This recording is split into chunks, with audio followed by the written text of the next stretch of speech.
মৌলা আলী শের খুদা আলী কাররামাল্লাহু ওয়াজহাহুল করিমকে একজন প্রশ্ন করে, হুজুর আমার জীবনে বেশি অশান্তি, একটু পরামর্শ দেন আমি কিভাবে শান্তি পেতে পারি। আনা মদিনাতুল ইলমি ওয়া আলিউন বাবুহা।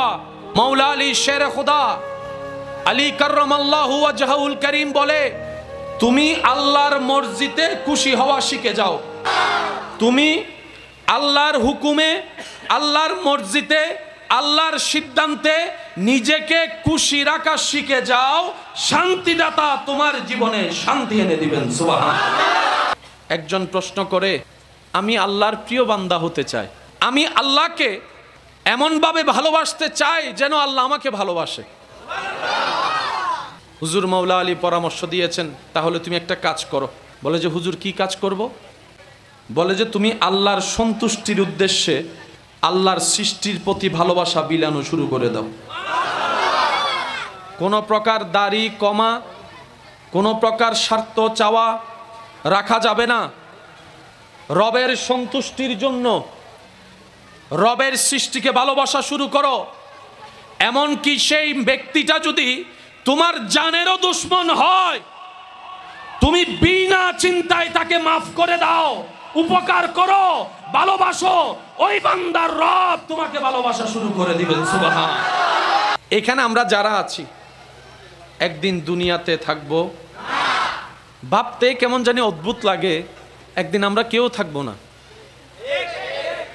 এমন অনেক মানুষ আজকে কবরে শুয়ে আছে যারা জীবনে নিঃশ্বাস নেওয়া অবস্থায় মরণের কথা হয়তো মনেই রাখে নাই। আজকে মরণ তাদেরকে এমনভাবে আলিঙ্গন করেছে, টেনে হিস্টে মাটির নিচে নিয়ে গিয়েছে। তাও নিজের হাতে মাটি তাদেরকে টানে নাই, নিজের আপন সেই ব্যক্তিদের হাতে তার লাশটা আজকে মাটির মধ্যে শুয়ে আছে। যে আত্মীয় আপনদের জন্য একটা সময় সে দিন রাত দেখে নাই, পরিশ্রমের উপর পরিশ্রম করেছে, ত্যাগের উপর ত্যাগ দিয়েছে। ডান হাত তুলে দেখাই বলেন ঠিক কিনা? আজকে সেই আপনরা তাকে ঘরে রাখে। আপনি আসরের সময় মৃত্যুবরণ করেন, এশার হতে না হতে আপনার জানাজা। একটু আওয়াজ দেন না ভাইয়া। আপনার মৃত্যুর সংবাদটা যদি সকাল 10টায় শোনা যায়, দেখবেন 12টার ভিতরে জানাজার টাইম উল্লেখ করা হয়ে গিয়েছে, হয়তো বাদে জোহর, না হয় বাদে আসর। সূর্য ডুবার আগেই আপনার লাশটা কবরে চলে যাবে। এই বাস্তবতা কেউ অস্বীকার করতে আমরা পারবো? কুল্লু নাফসিন যায়িকাতুল মউত থেকে কেউ পালাতে পারবো? আরেকটু আওয়াজ দিয়ে বলুন, পালাতে পারবো? মরণের থাবা থেকে কেউ রক্ষা পেতে পারবো? সাদা কাপড় পরা ছাড়া কেউ রেহাই পেতে পারবো? একদিন তো যেতেই হবে। তাই সত্যিকার বুদ্ধিমান মুমিন বান্দারা কি করে? দুনিয়ার মধ্যে এমন ভাবে চলে যেন পানির উপর কিস্তি জাহাজ নৌকা চলে।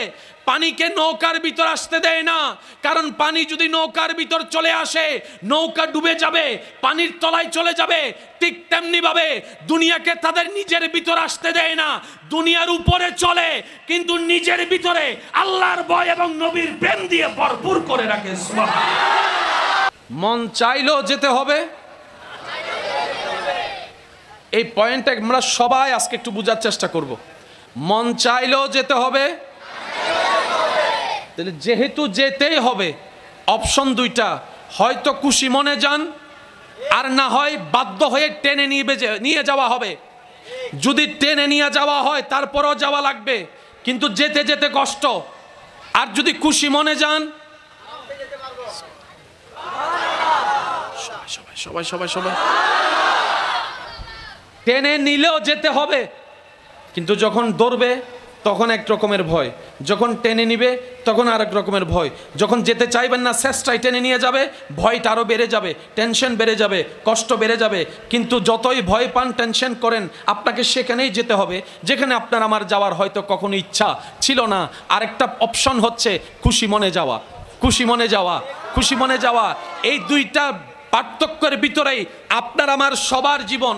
এক ধরনের বান্দা যারা গুনাহগার তারা যেতে চাইবে না, যারা গুনাহগার তাদের রূহ ভিতর থেকে বের হতে চাইবে না, কিন্তু মালাকুল মউত টেনে টেনে হিস্ট্রাই হিস্ট্রাই বের করবে, এমনভাবে বের করবে শরীরের রগ ছিঁড়ে ছিঁড়ে যাবে, শরীরের মধ্যে ব্যথাই ব্যথা অনুভব হয়ে যাবে, এমন কষ্ট অনুভব হবে, মরণ যন্ত্রণা এমন ভয়ানক হবে, তখন ওই ব্যক্তির মনে হবে সারা দুনিয়ার সমস্ত কষ্ট তার সামনে কিছুই না।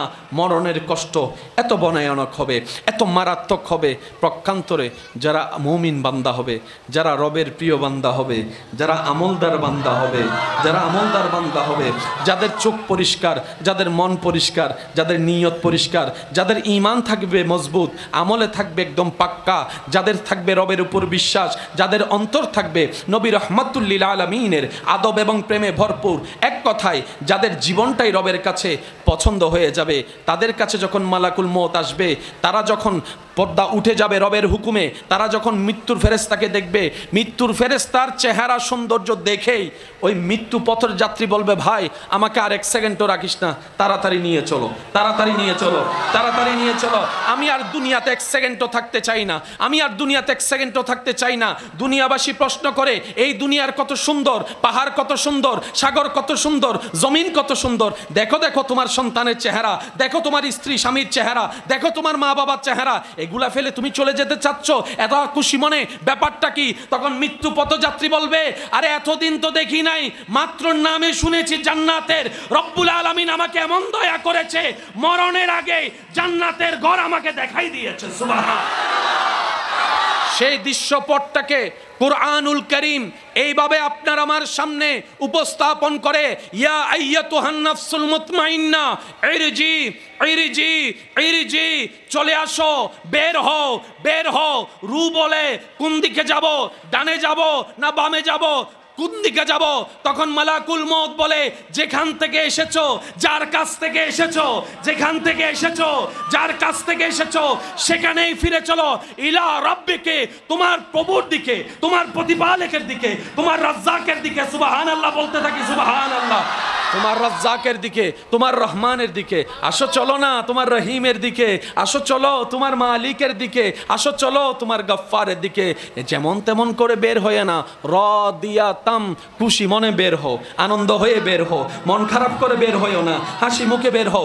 রাদিয়াতাম মারদিয়া, নারাজ হয়ে বের হয়েও না, খুশি হয়ে বের হও।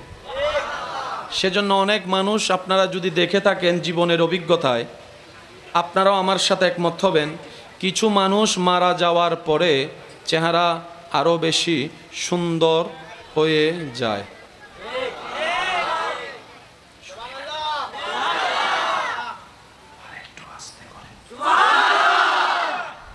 কিছু মানুষ মৃত্যুবরণ করার পরে আরও বেশি সুন্দর,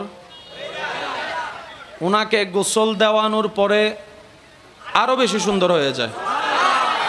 ওনার দেহটা যখন রাখা হয়, দুনিয়াবাসী যখন দেখতে যায়, কেউ দেখে এসে বলে, কি তাজ্জুব, কি তাজ্জুব, ওনার চেহারা দেখে মনে হচ্ছে উনি একদম ঘুমাচ্ছে। যদি শব্দগুলো শুনে থাকেন তাহলে একটু আমাকে সাড়া দিবেন। কেউ দেখে এসে বলে, আরে ভাই পুরো একটা ছোট্ট বাচ্চার মতো লাগতেছে, এত মায়া লাগতেছে, এত আদর লাগতেছে, এত সুন্দর লাগতেছে। আরেকজন দেখে এসে বলে যে, আরে ভাই তোরা কি খেয়াল করেছিস? বলে যে কি ব্যাপার? বলে যে একটু ভালো করে দেখ না, ওনার চেহারায় কেমন যেন একটু হাসি হাসি ভাব দেখা যাচ্ছে, হাসি হাসি ভাব দেখা যাচ্ছে। তো মৃত্যু তো যন্ত্রণা যখন দেহে হয়, চেহারায় সেটা ভাব দেখা যায়। কারো মন তো ভিতরে, মন খারাপ হলেও চেহারায় সেটা প্রতিফলিত হয়। মন যদি আনন্দিত হয়, চেহারা দেখো সেটা বোঝা যায়। তাহলে ওই মানুষটার চেহারায় হাসিটা আসলো কোত্থেকে? ওনার এন্তেকালটা সেই সময় হয়েছে যখন ওনার রূপ আনন্দিত হয়েছে। বলেন সুবহানাল্লাহ, আল্লাহু আকবার। মৃত্যু দান করুক। মরণের কথা শুনে আমিনও ছোট হয়ে গেছে। আল্লাহ আমাদেরকে ইজ্জতের জীবন, ইজ্জতের মরণ দান করুক। আল্লাহ তাআলা আমাদের ঈমানের উপর অটল থেকে ঈমানের উপর মৃত্যুবরণ করার সেই সম্মান আল্লাহ আমাদের সবাইকে তুমি নসিব করো। আল্লাহ আমাদেরকে তুমি কখনো বেইজ্জত করিও না। মন থেকে বলেন, আল্লাহ আমাদেরকে কখনো বেইজ্জত করিও না। আল্লাহ জীবন যতদিন আছে আজীবন যেন তোমার কাছে ভিক্ষা করতে পারি এই দুই হাত দিয়ে, কখনো যেন মানুষের সামনে হাত পাততে না হয়। আর রাজ্জাক তুমি সেভাবে আমাদেরকে ইজ্জত দিও। এই দোয়াগুলা করার দরকার আছে না নাই? কিন্তু আমাদের দোয়াতে এইরকম দোয়া থাকে, আমাদের দোয়াতে থাকে আল্লাহুম্মা আমিন।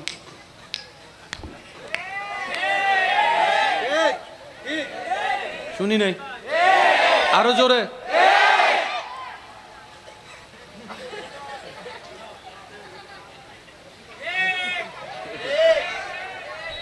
আল্লাহ হদ্দে তুই কি ভিক্ষা কর না দেখাইতে তুই সুস পাই না কেন? চাইতে জানি না। অনেকের মা কবরে আছে, অনেকের বাবা কবরে আছে। আপনি যখন নামাজ পড়েন আপনার মা বাবা পার্সেন্টেজ পায়। আপনি যখন কাউকে দান করেন আপনার মা বাবা পার্সেন্টেজ পায়। আপনি যখন রবের জিকির করেন আপনার মা বাবা পার্সেন্টেজ পায়। আপনি যখন এরকম মজলিসে বসে রবকে স্মরণ করেন ওই সওয়াবের পার্সেন্টেজও মা বাবা পেয়ে যায়। তখন মা বাবাকে যখন সে সওয়াব পৌঁছায় দেওয়া হয়, মা বাবা জিজ্ঞেস করে কে পাঠালো এই নূরের সওয়াব? তখন ফেরেশতারা বলে আপনার সন্তান, আও ওয়ালাদিন সালিহিন ইয়াদউ লাহু, ওই সন্তান পাঠিয়েছে। মা বাবা তখন খুশি হয়ে আপন স্টাইলে রব যাকে যেভাবে রেখেছেন সেভাবেই রবের কাছে, রবের দরবারে সন্তানের জন্য ফরিয়াদ করে। মনে রাখবেন ভাইয়েরা, যার সৌভাগ্যে মায়ের দোয়া লেগে গিয়েছে, যার তকদিরের সাথে বাবার দোয়া লেগে গিয়েছে, ওই সন্তানের এই পৃথিবীতে বাঁচার জন্য পিছনে আর ফিরে তাকাতে হবে না। হাজার মানুষও যদি তাকে টেনে ধরে নামাতে চায়, নামাতে দিবে না রব্বুল আলামিন। সুবহান। মা বাবা হচ্ছে একটা পাওয়ার, মা বাবা হচ্ছে একটা শক্তি। হতে পারে আপনার মা আপনার বাবা শারীরিকভাবে দুর্বল, হতে পারে আপনার মা আপনার বাবা বিছানা থেকে উঠতে পারে না, লড়তে পারে না, প্রস্রাব পায়খানা হয়তো বিছানায় করে, হতে পারে, কিন্তু ওনাদের দোয়ার শক্তি। সুবহানাল্লাহ বলেন।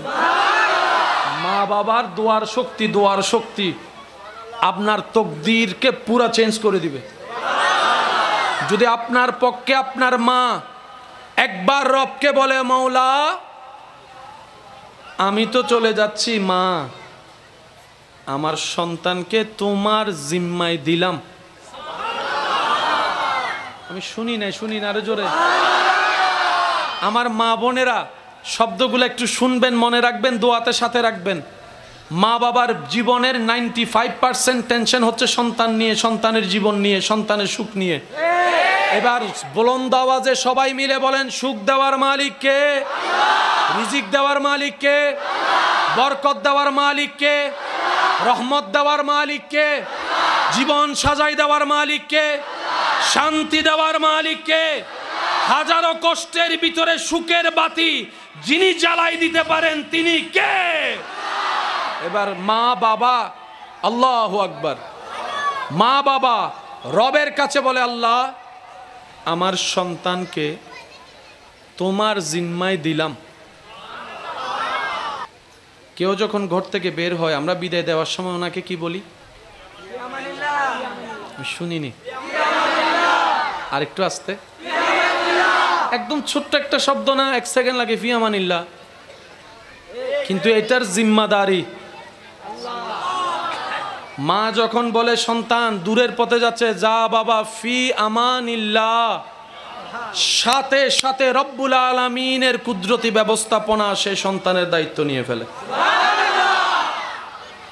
সেই সন্তান যদি বের হওয়ার পর তকদিরের লিখনিতে রবের হুকুমে যদি রাস্তাঘাটে মৃত্যুও হয়, ওই মৃত্যুটার অন্য মৃত্যুর মতো হবে না, সেটাও শানওয়ালা রহমতের চাদরের নিচে শান্তির মৃত্যু হবে।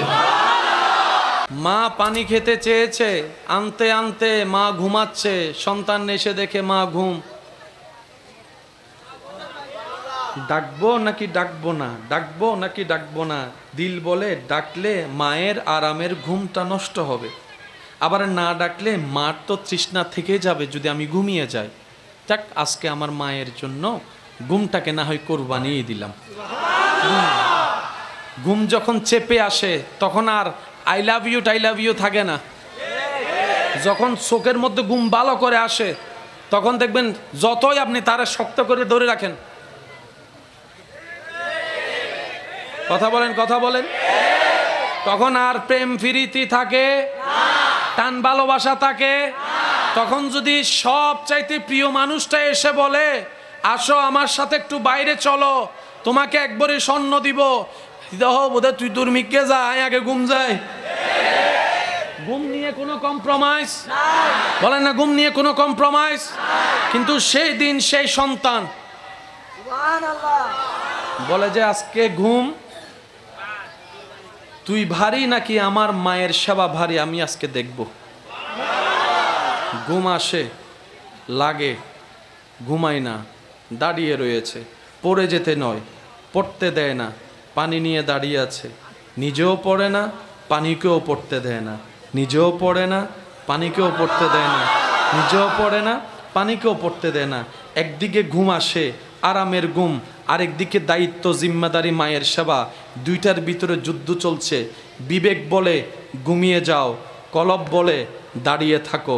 বিবেক বলে আরাম করো, অন্তর বলে দাঁড়িয়ে থাকো, দাঁড়িয়ে থাকো, দাঁড়িয়ে থাকো।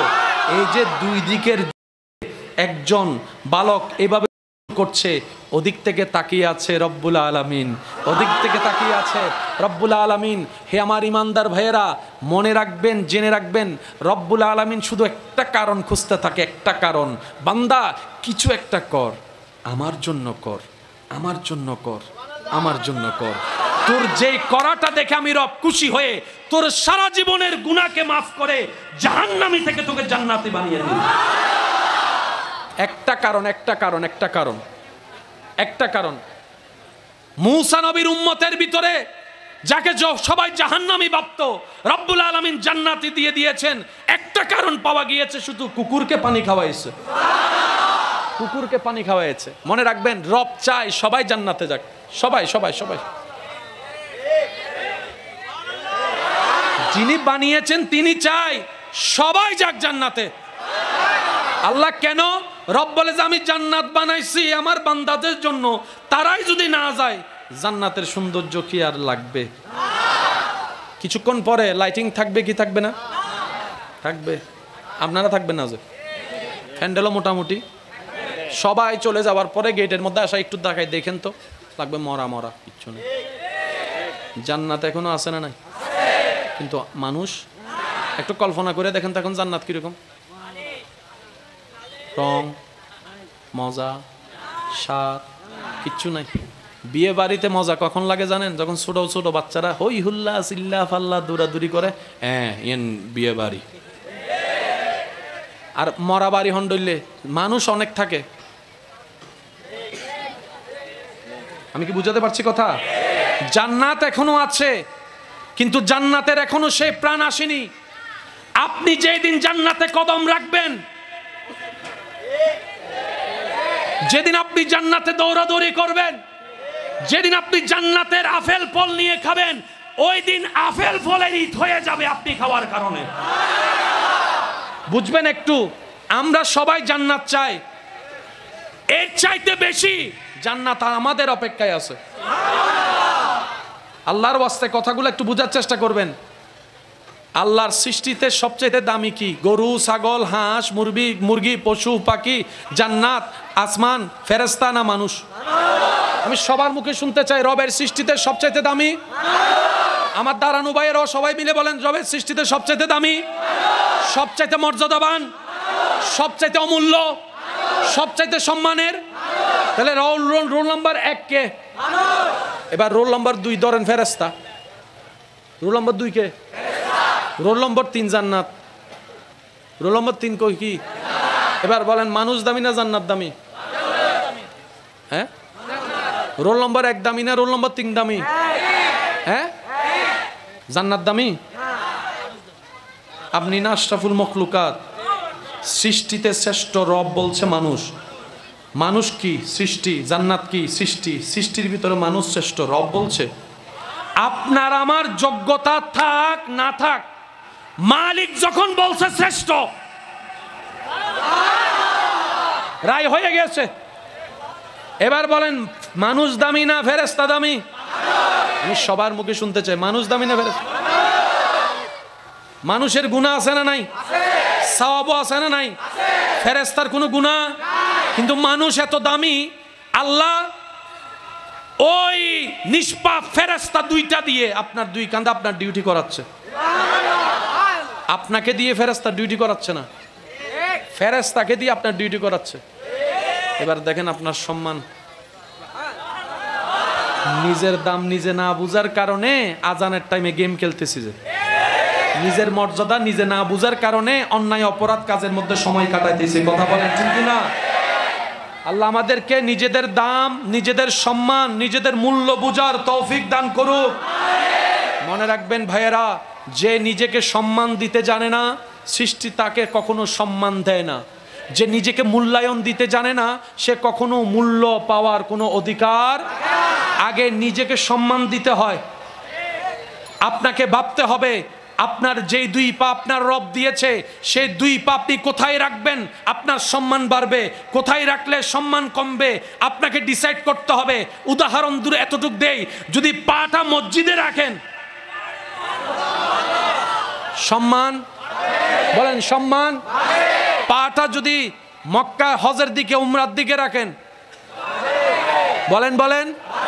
আর পাটা যদি মদের দোকানের দিকে যান, সুদের দিকে যান, ঘুষের দিকে যান, মারামারির দিকে যান, জুলুমের দিকে যান, ফিটাফিটির দিকে যান, অত্যাচার করার দিকে যান, আমাদেরকে একটু বুঝতে হবে কোন দিকে গেলে ইজ্জত বাড়বে, কোন দিকে গেলে ইজ্জত কমবে। আল্লাহ আমাদের সবাইকে একটু বুঝার তৌফিক দান করি। সচককে কাউকে সামনে সামনে মারা যেতে দেখছেন এমন কেউ আছে? মানুষ মরতে দেখছেন কখনো সামনে? আপনার সামনে মানুষ মারা গেছে দেখছেন এরকম একজন? আর আর আপনি দেখছেন, আপনি দেখছেন, আপনি দেখছেন এই স্টেজের মধ্যে কেউ দেখছেন? মানুষ যখন মরার টাইম হয়, মৃত্যুবরণের টাইম হয়, অনেক মানুষ, অনেক দাদা দাদি নানা নানি বলে এই রাস্তা সাইড করে দে। আপনারা শুধু দেখেন আমার মুরব্বী বলুক ঠিক আছে, এই জানলার থেকে সর, এই দরজার থেকে সর। নাতিরা বলে দাদা আসে কে? আসতেছে সাইড দে। ওমা আমরা কেউ দেখলাম না, সায়েন্সে পড়া ছাত্র দেখি না। আর আমার দাদা সাইন করতে জানে না, উনি দেখতেছে ব্যাপার কি? ও দাদা কে? কয় আইয়ে। কেডা? কয় আইয়ে। ওমা আমি দেখি না, মায় দেখে না, বাবে দেখে না, চাচায় দেখে না, চাচি দেখে না, কেউ দেখে না। উনি বলে যে সর। যখন টাইম চলে আসে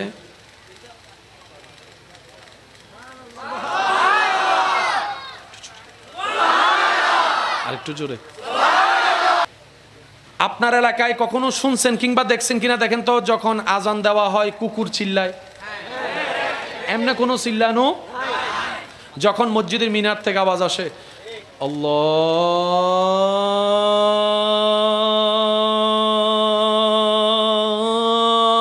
আল্লাহু আকবার, আল্লাহু আকবার,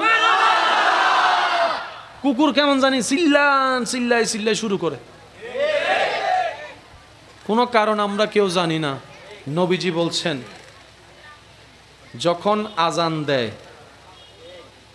ওই আজানের আওয়াজ যতটুক যায়, শয়তান খারাপ জিন সেখানে আর থাকতে পারে না, পালায় যায়।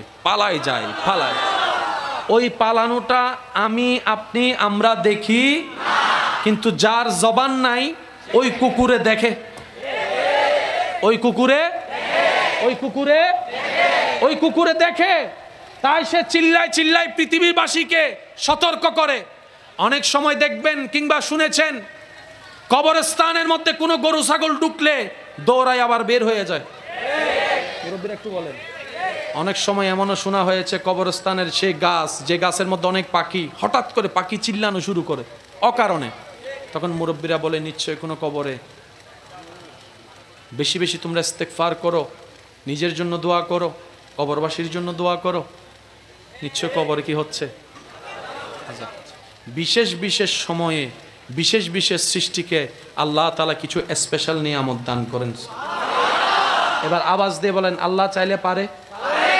আল্লাহ চাইলে জিরোকে হিরো বানাইতে পারে? আল্লাহ চাইলে জিরোকে হিরো বানাইতে পারে? আল্লাহ চাইলে অনেক কিছু দেখার মতো চোখ বান্দাকে দিতে পারে, অনেক কিছু জানার মতো জ্ঞান দিতে পারে, অনেক কিছু বুঝার মতো জ্ঞান দিতে পারে। আল্লাহর কি সেই ক্ষমতা আছে? আমি সবার মুখে শুনতে চাই, আল্লাহ কি সেই ক্ষমতা আছে? আল্লাহ কি দয়া করলে মানুষের উপরে কারো উপর যদি আল্লাহ দয়া করতে চাই, আপনি আমি চোখ দিয়ে সামনে দেখি, আল্লাহ দয়া করলে কি সে পিছনেও দেখতে পারবে? মানুষের মনের ভিতরের কথাও জানতে পারবে? আওয়াজ আরো বড় দেন না, বড় দেন না। তার মনের মধ্যে চলা সেই নিস্তব্ধ কথাগুলা সে শুনতে পারবে? আল্লাহ কি চাইলে ক্ষমতা দিতে পারে? আল্লাহ চাইলে ক্ষমতা দিতে পারে? আল্লাহ দিলে কি এই সমস্ত অবাক করা বিষয় ঘটতে পারে? এবার বুঝতে পেরেছেন কিভাবে নবী রাসূল সাহাবা আউলিয়া কেরাম জানে বুঝে? এগুলা কার? বলেন এগুলা কার? আওয়াজ এখনো শুনি না, এগুলা কার? নবী রাহমাতুল লিল আলামিন বলে, হে আমার সাহাবারা, আল্লাহ আমাকে এমন চোখ দিয়েছেন, আমি সামনে যেভাবে দেখি পিছনেও সেইভাবে আমি দেখি। নবী রাহমাতুল লিল আলামিন, আপনার নবী, আমার নবী, আমাদের নবী, কি সৌভাগ্য আপনার আমার, কপালটা কত ভালো। এমন একজন নবীর উম্মতের খাতায় আপনার আমার নাম লেখা হয়েছে, যেই নবীকে সমস্ত নবী রাসূল ইমাম মানে। কি রকম দাম, কি রকম দাম, কি রকম দাম আপনার আমার, কি রকম সৌভাগ্য, কি রকম নসিব আপনার আমার। ওয়াল্লাহে আশা করি সবাই আপনার আমার একমত হবেন আমার সাথে, আল্লাহর কুদরতের এই দরবারে, আল্লাহর এই সৃষ্টিতে আপনার আমার দুইটা পয়সার দাম হতো না যদি আপনার আমার নবী রহমাতুল লিল আলামিন না হতো, নবী রহমাতুল লিল আলামিন না হতো, নবী রহমাতুল লিল আলামিন না হতো। ও নবী রহমাতুল লিল আলামিন, ও আল্লাহর হাবিব নবী রহমাতুল লিল আলামিন, ও নবীদের ইমাম নবী রহমাতুল লিল আলামিন।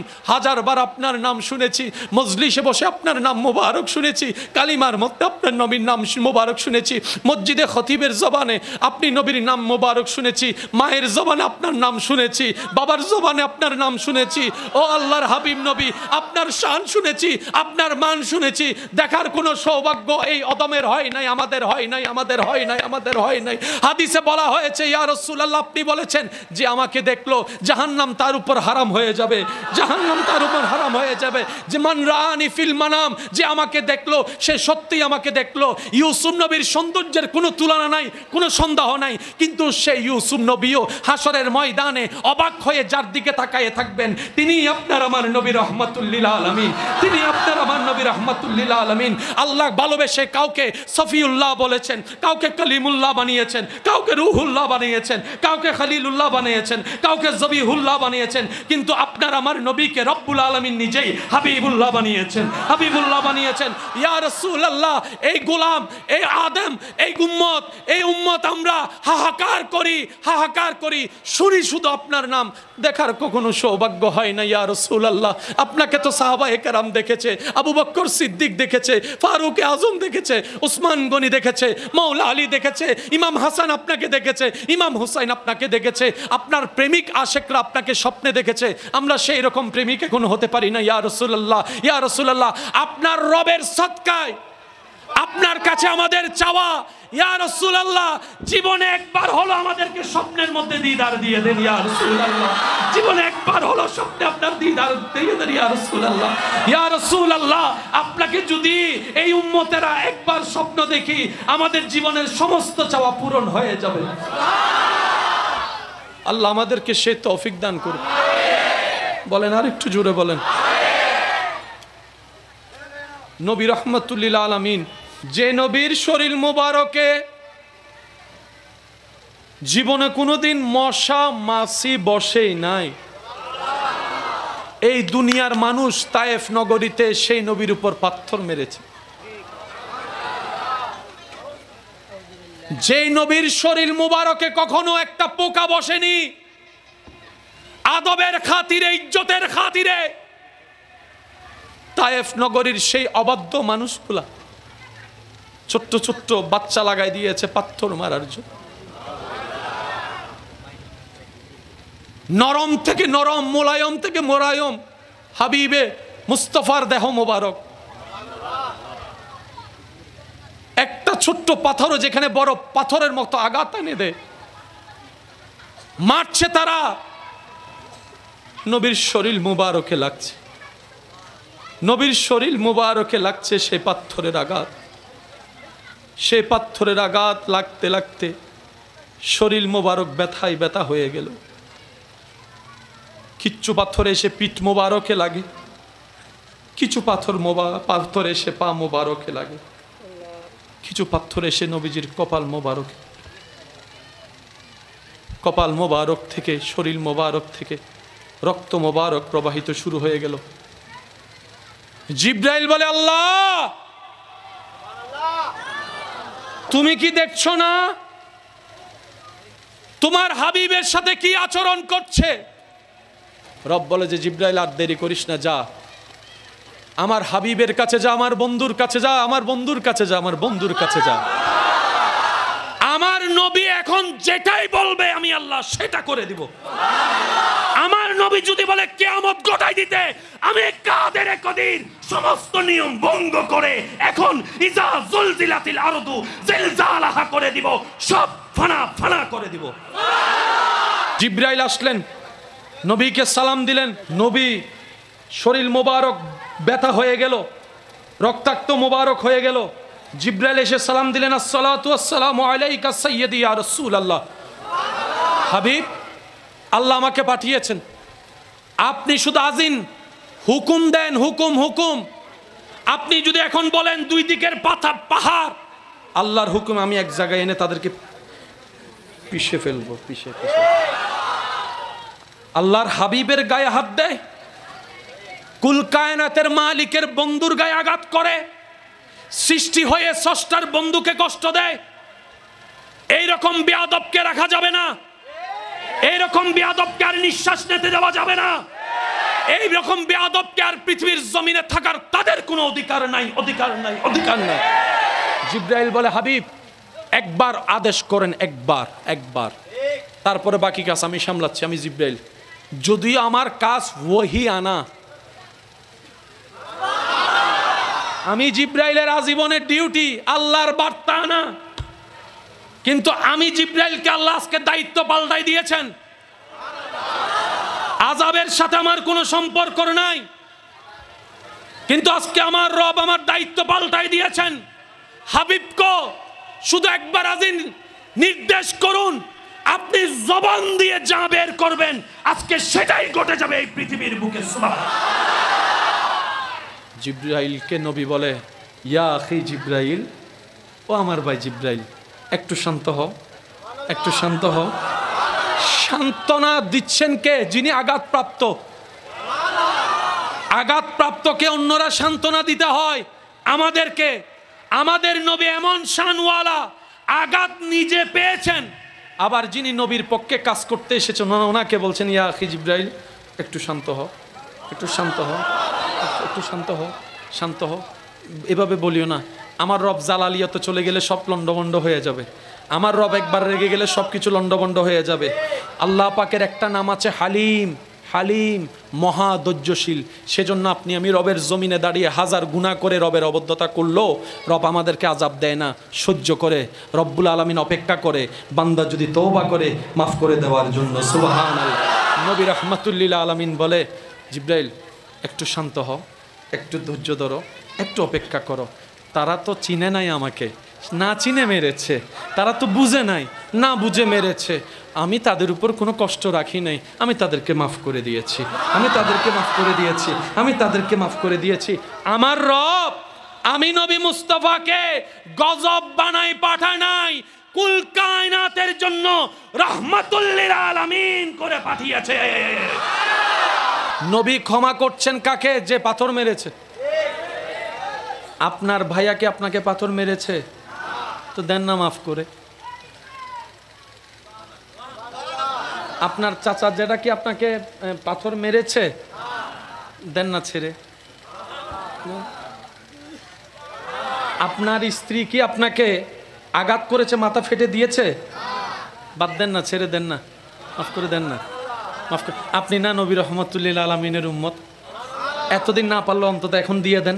এতদিন তো শয়তানে মাফ করাটা রবের পছন্দ, আপনি জানার পর আপনাকে মাফ করতে দেয় নাই, কারণ আপনি মাফ করলে রবের কাছ থেকে আপনি মাফ পেয়ে যাবেন। শয়তান সেটা চায় না।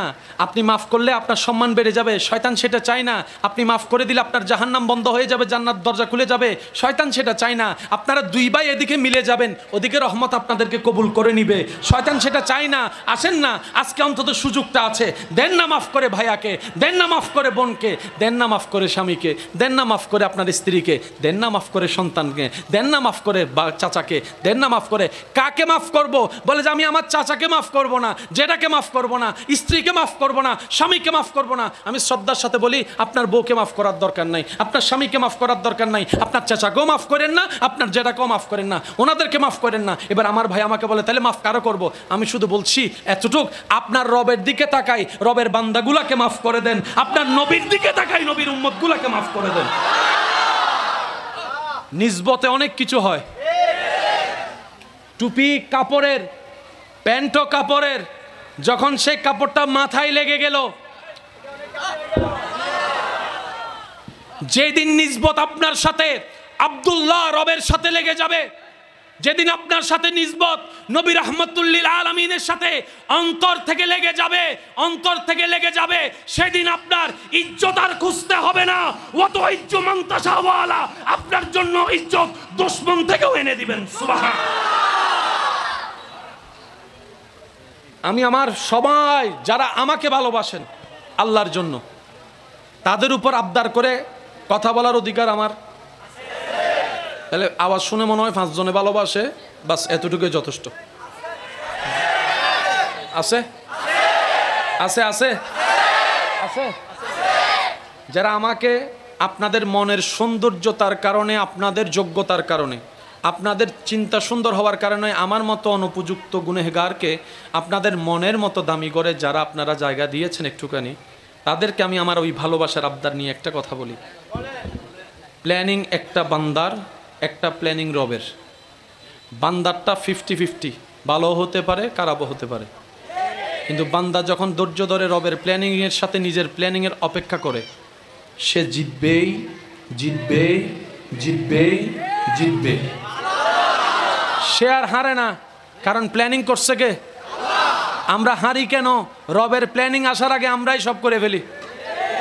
এত টাইম আছে নাকি? যা করার এখন করতে হবে, এখন এখন এখন এখন এখন। আমি কি বুঝাতে পারছি কথা? এবার বলেন, ব্যর্থতা কাদের? পিছনের ভাইদের আওয়াজ শুনি নাই। ব্যর্থতা কাদের? দোষ কাদের? কমতি কাদের? রব বলে যে পৃথিবী সৃষ্টি করেছি 1000 কোটি বছর হয়েছে, তোকে তো আমি 10,000 বছর আগে পাঠাই নাই। আমি রব তো একটা প্ল্যানিং করেছি, যখন প্ল্যানিং করেছি তখন তোর মা বাবার বিয়ে হয়েছে। অনেকের বিয়ে তাড়াতাড়ি হয়, বলেন না? অনেকের বিয়ে দেরিতে হয়, অনেকের বাচ্চা তাড়াতাড়ি হয়, অনেকের বাচ্চা দেরিতে হয়। বলেন তো ভাইয়া, এই প্ল্যানিংগুলা কার? এই প্ল্যানিং কার? কারণ আমরা অতীত দেখেছি, বর্তমান জানি, ভবিষ্যৎ কল্পনা করি। আর আমাদের রব অতীত জানে, বর্তমানও জানে, ভবিষ্যৎও জানে, প্রকাশ্য জানে, গোপনও সবকিছু জানে। ওই রকম একজন রব যার কাছে আছে, তার আবার টেনশন কি? প্রশাসন চালায় এমন মানুষ যার বন্ধু, তার আবার টেনশন কি? এগুলো তো সবাই বলে। থানায় থানায় আমার মানুষ, আরে দরদ দিব। ঠিক আছে, ঠিক আছে। এবার সে বান্দা যখন ইন্ডিয়াতে গেছে, দুবাই গেছে, কিরে ভাই তোমারা তো দুবাই ধরে ফেললো, যে দেশে চিনে এটাই দেশ না। ক্ষমতা কতটুক? যতটুক আপনার এরিয়া।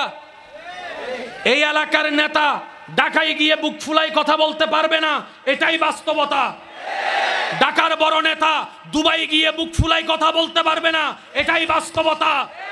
দুবাইয়ের বড় নেতা আমেরিকায় গিয়ে চিল্লাই কথা বলতে পারবে না।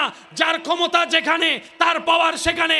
সেজন্য আল্লাহওয়ালারা দুনিয়াওয়ালার সাথে বন্ধুত্ব করে না, আল্লাহওয়ালারা দুনিয়ার পাওয়ার নেয় না, তারা উনার সাথে বন্ধুত্ব করে, ওই রবের সাথে বন্ধুত্ব করে যার ক্ষমতা আসমানে চলে, জমিনে চলে, সাগরে চলে, পাহাড়ে চলে, জান্নাতে চলে, কুল কায়নাতে যে রবের ক্ষমতা চলে সেই রবের বন্ধু হয় বলে তাদের কথা সবাই শুনে। দুনিয়ার পাওয়ারফুলেরা চেয়ার যতক্ষণ আসসালামু আলাইকুম জি স্যার, আপনি যেটা বলবেন।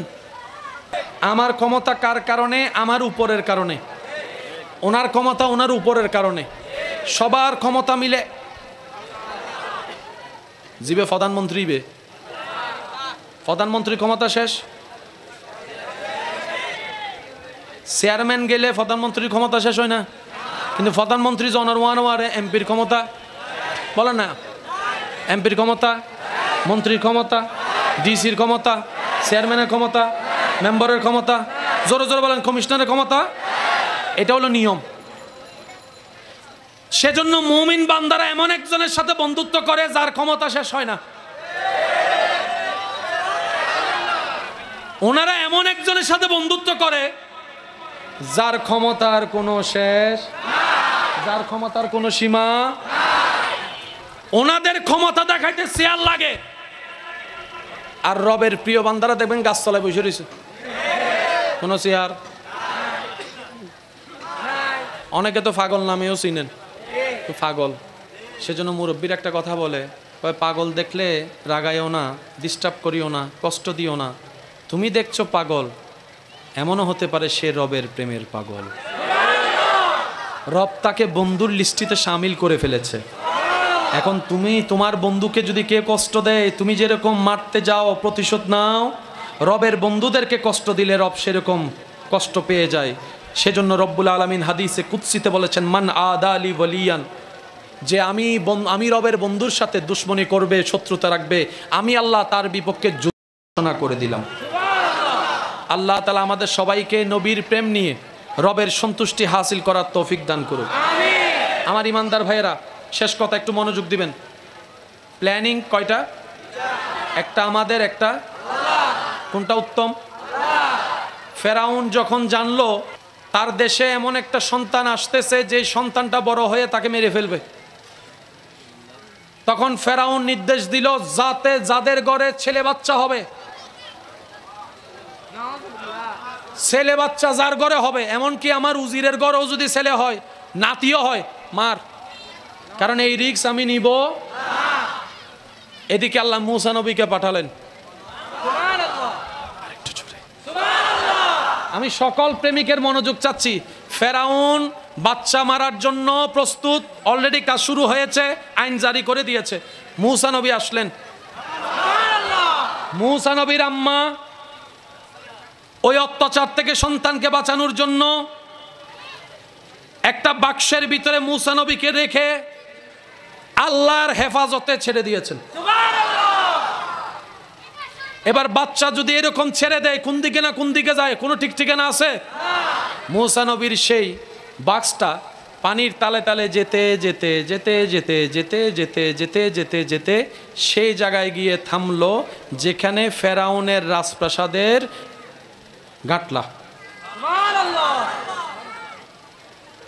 ঘরের রমণী দেখলো একটা বাক্স, খুলে দেখে ফুটফুটে আদরি সুন্দর একটা ছেলে সন্তান।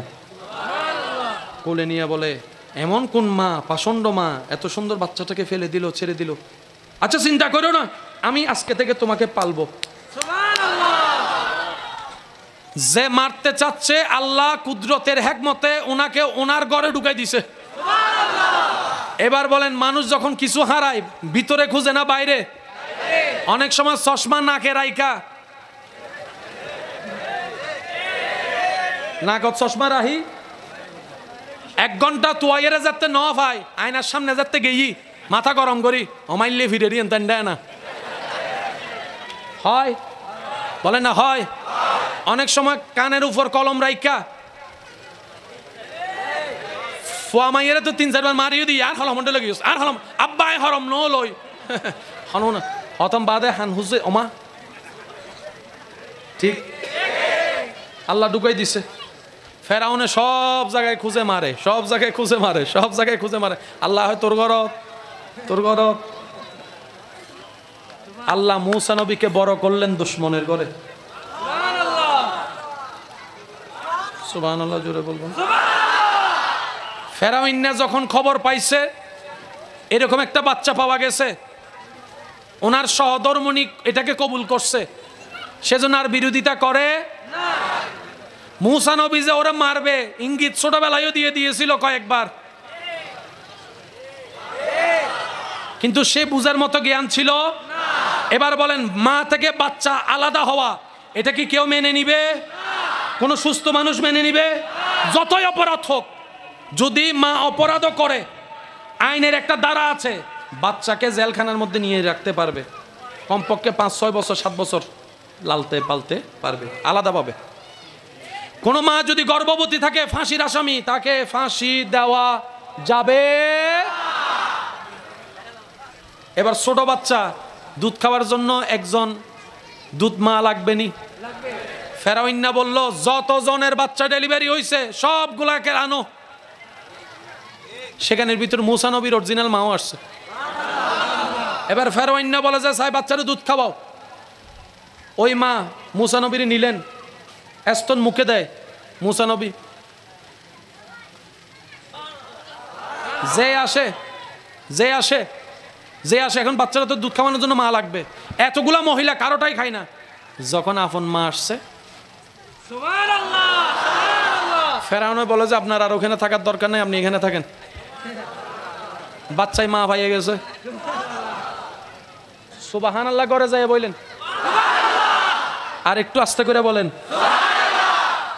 বাচ্চা মা পেয়ে গেল কতল আর হয় এবার গর্জন দিয়ে বলেন প্ল্যানিং কার আজকে থেকে আমাদের কোনো প্ল্যানিং সাকসেস না হলে মন খারাপ করার দরকার নেই মনকে বুঝ দিবেন মানুষের মন তো অশান্ত তো হবেই শয়তানের সাথে আমাদের বন্ধুত্ব গাঢ় তো সেজন্য একটু 19-20 তো লাগবেই তারপরে ইমানি শক্তি দিয়ে নিজের মনকে বুঝ দিবেন আমার প্ল্যানিংয়ের চাইতে আমার রবের প্ল্যানিং বড় উত্তম আমি আর কি প্ল্যানিং করব আমার রবের উপর প্ল্যানিং ছেড়ে দিয়েছি জায়গা খাচ্ছে ঠিক আছে নিশ্চয় কোনো হিকমত আছে অভাবে পড়েছি নিশ্চয় কোনো হিকমত আছে চাকরি পাচ্ছি না ব্যবসা হচ্ছে না নিশ্চয় কোনো হিকমত আছে আমার সন্তান হতে দেরি হচ্ছে নিশ্চয় কোনো হিকমত আছে আমার বিয়ে হতে দেরি হচ্ছে নিশ্চয় কোনো হিকমত আছে কোনো না কোনো এতটুক তো জানি আমার রব যা করেন বান্দার ভালোর জন্যই করেন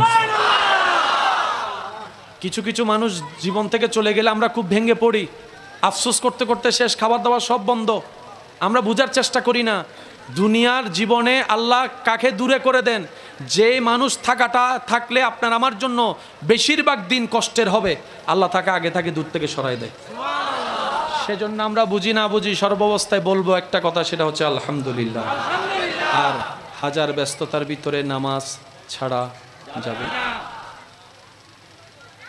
অনেকের হাঁটু ব্যথা আছে কোমর ব্যথা আছে ব্যাক পেইন আছে সমস্ত রোগের চিকিৎসা নামাজের বিভিন্ন কর্মের ভিতরে আল্লাহ রেখে দিয়েছেন আমরা পাই না কেন আমরা পারফেক্টলি করি না যেমন শুধু আমি আপনাদেরকে এতটুকু বলবো রুকু করতে হবে কিভাবে কোমর এবং মাথা এমন পজিশনে যেতে হবে পিঠের উপর এক গ্লাস পানি রাখলে যেন পড়ে না যায় পিঠের উপর এক গ্লাস পানি রাখলে যেন ঠিক এইরকম পিঠ পজিশন করে একটু সময় বাড়াই দিতে হবে 5G গতির তসবিহ পড়লে টুকুর টুকুর টুকুর টুকুর টুকুর টুকুর ধীরে ধীরে স্লোলি সুবহান রাব্বিয়াল আযীম একটু বিরতি দেন সুবহান রাব্বিয়াল আযীম আরেকটু বিরতি দেন সুবহান রাব্বিয়াল আযীম একাকি পড়লে তো 3 বারের চাইতে বেশি তসবিহ পড়ার সুযোগ আছে পড়েন না এটাই তো বড় সৌভাগ্য যে আল্লাহ আপনাকে আমাকে তসবিহ পড়ার সুযোগ দিয়েছেন কত কোটি কোটি মানুষ তো সিজদাও দিতে পারে না তসবিহ পড়তে পারে না আপনি তো পড়তে পারছেন আমরা পাওয়া না পাওয়ার অনেক হিসাব করি আমি অদম ছোট্ট মানুষ হিসাবে আমার প্রেমিক আমার ভালোবাসার মানুষদেরকে আমি একটা কথা বলবো যে আমরা সব হিসাব বাদ দিই। এর চাইতে বড় পাওয়া আপনার আমার জন্য কি হতে পারে যে আমাদের রব্বুল আলামিন, আমাদের নবী রহমতুল্লিল আলামিন, এর চাইতে বড় সৌভাগ্য আমাদের আর কি হতে পারে? সমস্ত না পাওয়াকে যদি এক পাল্লায় রাখেন, আপনি যে একজন রবের মতো রব পেয়েছেন, নবী রহমতুল্লিল আলামিনের মতো একজন নবী পেয়েছেন, এই নিয়ামতের কোনো শুকরিয়া আদায় করা আপনার আমাদের পক্ষে আজীবন কাটাই দিল সম্ভব হবে। সেজন্য বুঝি না বুঝি, পাই না পাই, মুখে থাকবে শুধু একটা কথা, আলহামদুলিল্লাহ আলহামদুলিল্লাহ আলহামদুলিল্লাহ। সবাই বলি আলহামদুলিল্লাহ আলহামদুলিল্লাহ। বলতে বলতে মাঝে মধ্যে মুখে একটু মুস্কি হাসি রেখে বলবেন আলহামদুলিল্লাহ আলহামদুলিল্লাহ আলহামদুলিল্লাহ। বললে নিয়ামতও বেড়ে যাবে, ব্রেনও রিল্যাক্স হবে, মনের পাথরও হালকা হয়ে যাবে। সুবহান আল্লাহ তাআলা আমাদের সকলের আজকের হাজিরি কবুল করুক, আমিন।